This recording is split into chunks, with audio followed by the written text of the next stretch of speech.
Good day. Today I will be discussing one of the poems assigned to you, and this is entitled And If the Heart Cannot Love by Jose Garcia Villa.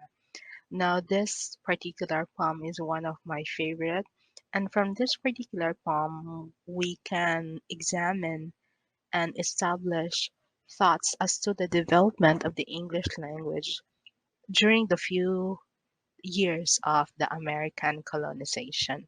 Now, we all know that Jose Garcia Villa has spent the remaining 6 years of his life in in the US and has met a lot of known writers and with this who has had influence in his work.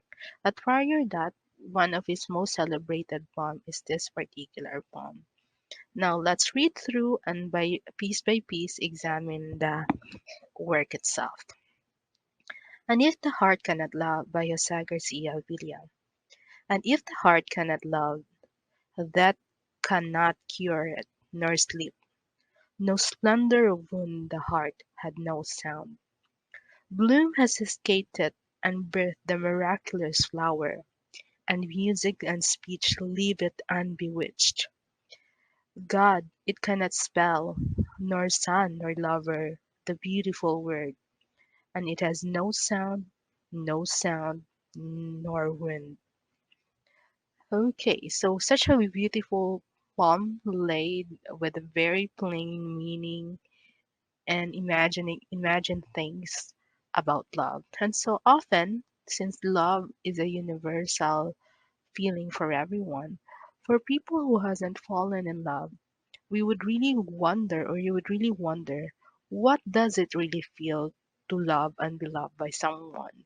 This four-letter word per the persona or the poet, the persona gives here a very ironic evidences of the probable things that could happen if someone falls in love or will love something.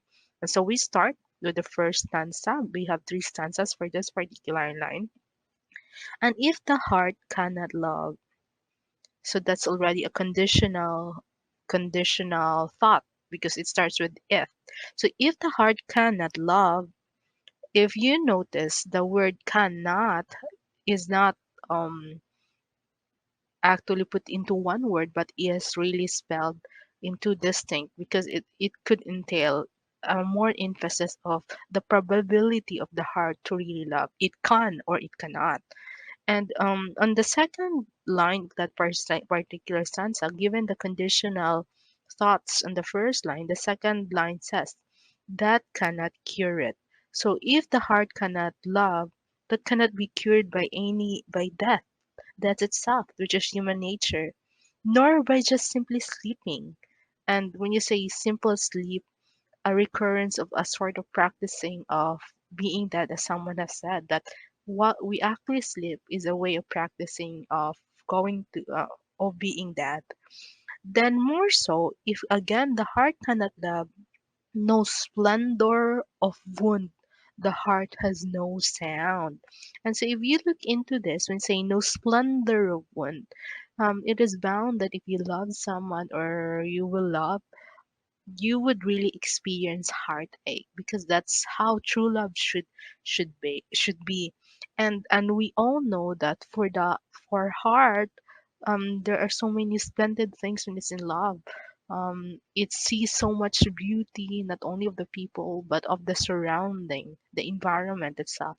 But since if that love is if that particular heart is that capable of loving, then the splendor of the beauty of heartache cannot really be achieved or be felt by someone. More so, on the second stanza, it says, Bloom has escaped it and birthed the miraculous flower. And so you see, if someone is in love, they tend to be poetic. They see beauty in the environment. They say, birth the miraculous flower. And since flower is always often associated with showing one's love, but if the heart in this notion cannot love, it doesn't take notice of these things. It escapes the blossom, the beauty of the birthing of the flower, the budding of the flower. And music and speech lived it and bewitched. That would mean that any love song or any song that the person here that is not or is not capable of loving cannot really give meaning to it. It will be unbewitched. They will not be bewitched by the music and speech about love. And on the third stanza, God it cannot spell. So that's something very detailed. When say God it cannot spell, why? Because God is himself a manifestation of love. His unfathomable love towards the humanity, towards human, is by sacrificing his only son Jesus Christ. And yet, if the heart cannot love, then it cannot really spell God. It cannot really know God, nor the Son, the one being created out of love by God, nor lover, the beautiful word. And lastly, in the third line, it has no sound nor wound. And if you notice on the third line of the third stanza, there's a repetition of the same phrase. No sound, nor wound. And that's very important, very emphatic. Now we say no sound, nor wound. Now, if we talk of heartbreak, everyone, we all know that heartbreak is very loud, but very loud for people who only experience it. There is really a distinct sound when your heart is breaking. And if you haven't experienced it, people would say that they can hardly breathe.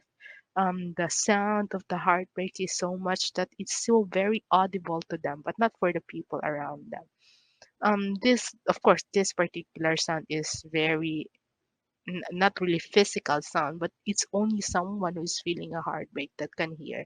And so we have here the poet or the persona emphasizes that if the heart cannot love, it cannot hear the sound, just mere silence, numbness of the wound being experienced when getting a heartbreak. Now, we notice here that if the heart cannot really love, it becomes very something that's incurable, very numb to all the beauty that surrounds it.